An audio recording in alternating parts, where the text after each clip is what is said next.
Selamat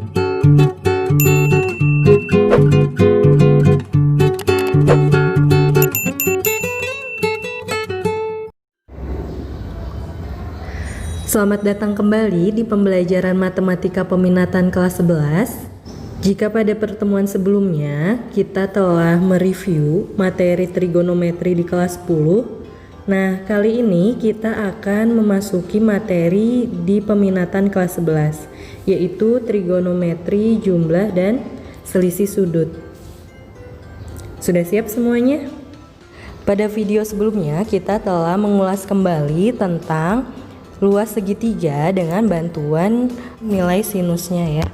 Nah, untuk apa sih kita mengulas kembali luas segitiga tersebut? Kita akan mencari rumus trigonometri jumlah dan selisih sudutnya.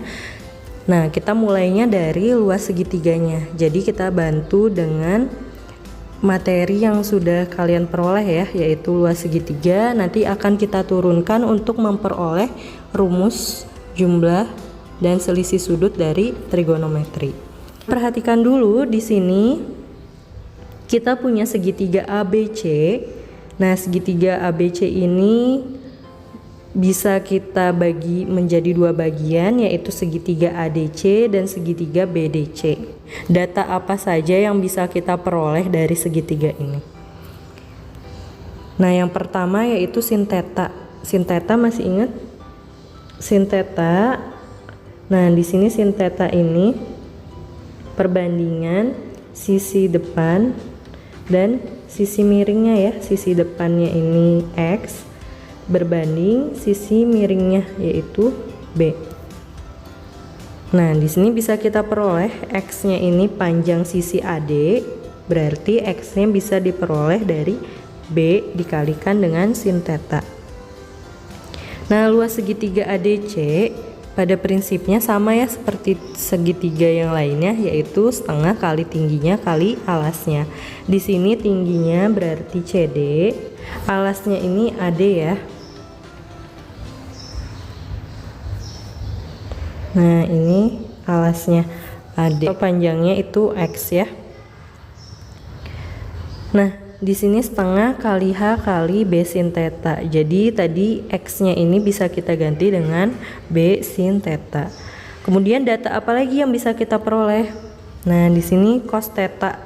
Cos ini kan samping sudutnya, berarti sisi yang ini berbanding sisi miringnya. Ini juga bisa kita peroleh.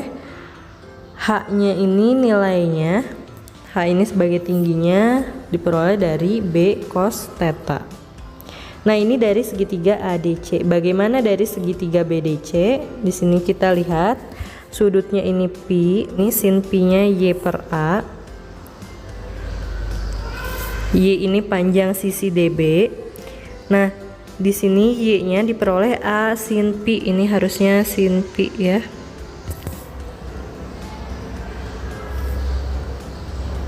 Nah, di sini luas segitiga DBC-nya ini setengah kali tinggi kali alas. Masih sama seperti yang tadi ya. Kemudian cos Pi-nya ini H per A. Nah, jadi H-nya ini A cos Pi. Nah, kita sudah memperoleh data dari dua segitiga ini ya. Untuk apa? Nah, untuk kita mencari rumus trigonometri jumlah dan selisih sudut. Nah, ini pendekatannya dari luas segitiga ABC. Kita perhatikan di sini luas segitiga ABC bisa diperoleh dari luas segitiga ADC ditambah dengan luas segitiga BDC-nya. Ya. Nah, luas segitiga ABC seperti di pendahuluan ya, tengah kali AB, ini sisi yang mengapitnya, dikalikan dengan sinus sudutnya. Nih ya, theta ditambah pi. Luas segitiga yang dibantu dengan nilai sinus. Tadi sudah kita uraikan, luas segitiga ADC itu kita peroleh setengah kali H kali B sin theta, dan luas segitiga DBC ini setengah kali H kali A sin pi. Oke.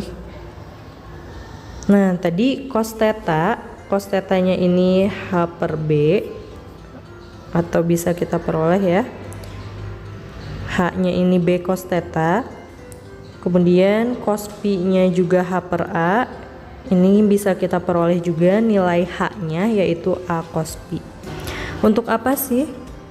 H-nya kita ganti dengan A cos pi untuk yang pertama, dan H yang kedua ini kita ganti dengan B cos theta. Nah, gimana kalau kita ganti? Maka diperoleh di sini karena setengahnya dibagi dengan setengah ya, maka setengahnya habis ya. Di sini tinggal A kali B sin sudutnya ini theta ditambah pi. Nah, yang ruas kanannya ini A cos pi, tadi karena hanya diganti, dikali B sin theta. Nah, yang ini juga hanya diganti dengan B cos theta kali A sin pi. Oke.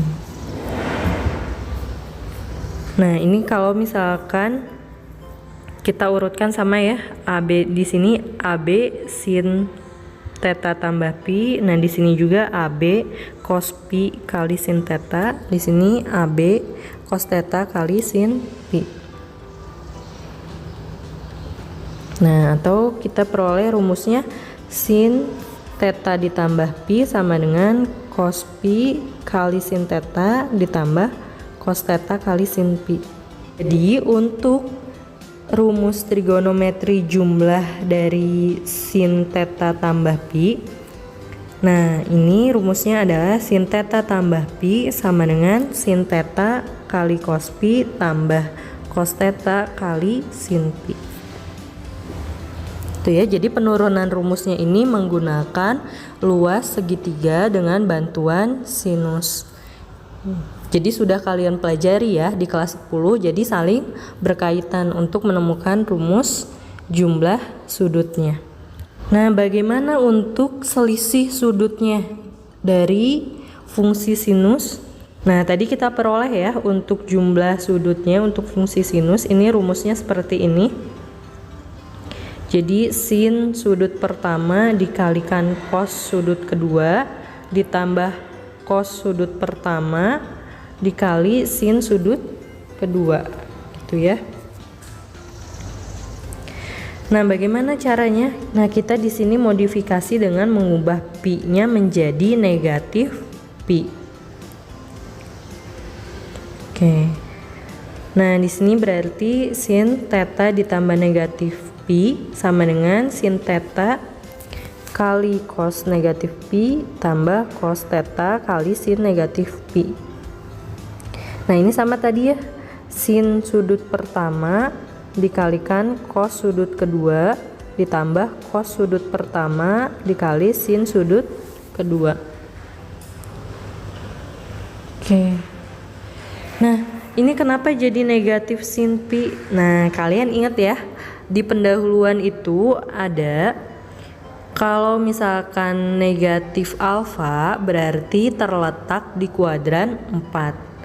Nah, karena sin di kuadran 4 itu negatif, maka di sini nilai sin negatif pi itu sama dengan negatif sin pi. Ingat-ingat lagi ya. Nah, bagaimana dengan cos negatif pi? Nah, kita ingat lagi di kuadran 4 nilai cosnya itu positif ya. Jadi cos negatif pi ini nilainya tetap cos pi. Nah, jadi di sini sin theta dikurangi pi ini sama dengan sin theta cos pi dikurangi cos theta sin pi. Sekarang bagaimana dengan cosnya? Nah, bagaimana dengan cosnya? Jadi dari yang awal ya, dari yang trigonometri sinus jumlah sudutnya. Nah, kita modifikasi tetanya menjadi 90 derajat dikurangi theta. Gitu. Jadi sin 90 derajat dikurangi theta ditambah pi. Nah, konsepnya tetap sama, sin sudut pertama dikali cos sudut kedua ditambah cos sudut pertama dikali sin sudut kedua. Oke. Nah, ini bisa kita modifikasi lagi. Ini 90 derajat min theta min pi. Nah, kenapa? Karena kalau kita kalikan lagi di sini min pi min theta min kali min, ini jadi plus pi. Kalau untuk sin 90 derajat min theta, maka itu nilainya sama dengan cos theta. Nah, kenapa? Coba kita lihat ya di sini. Untuk misalkan tetanya ini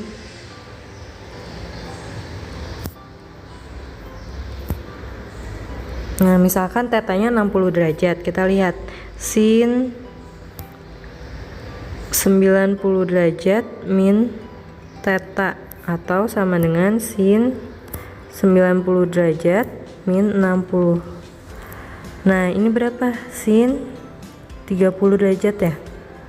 Sin 30 derajat nilainya berapa? 1/2. Nah, 1/2 ini kalau di fungsi cos, ini cos berapa? Cos sudut 60 derajat. Itu maka kalau ada sin 90 derajat min theta, ini sama dengan cos tetanya. Seperti itu ya. Nah, berlaku juga untuk cos 90 derajat min theta. Ini akan jadi sin theta. Itu karena di kuadran 1 90 derajat min theta ada di kuadran 1 ya. Maka nilai sin dan cosnya positif. Nah, ini jadi cos theta kali cos pi ditambah sin theta kali sin pi. Nah, ini kita peroleh berarti di sini sin 90 derajat min theta min pi. Nah, tadi kalau 90 derajat minus sudutnya akan sama dengan cos dari sudutnya. Nah, sudutnya ini theta min pi. Nah, maka diperoleh cos theta min pi. Ini rumusnya adalah cos theta cos pi ditambah sin theta sin pi. Nah, bagaimana untuk cos jumlah sudut? Nah, ini modifikasi dengan mengubah pi-nya menjadi negatif pi. Nah, seperti ini ya. Cos theta dikurangi negatif pi sama dengan cos theta cos negatif pi. Karena ini sudut yang keduanya ini negatif pi ditambah sin theta kali sin negatif pi. Nah, ini negatif kali negatif, maka jadi positif. Nah, yang ini cos negatif pi. Ingat ya, sudut negatif itu berarti arahnya searah jarum jam. Nah, dari 0 derajat berarti arahnya ke kuadran 4. Jadi negatif pi ini ada di kuadran 4 letaknya. Bagaimana nilai cosnya? Nilai cosnya tetap positif. Sementara untuk sinnya ini negatif pi ada di kuadran 4, nilai sinnya ini negatif. Maka jadi negatif ini di sini ya. Maka yang ini segini, ini jadi negatif sin pi. Nah, gitu. Negatif kali positif yang ini menghasilkan negatif sin theta kali sin pi. Ada yang mau ditanyakan dulu, untuk apa sih kita mencari rumus-rumus ini? Terus bagaimana dengan tangan, fungsi trigonometri tangan, jumlah dan selisih sudut? Nah, nantikan di video selanjutnya ya.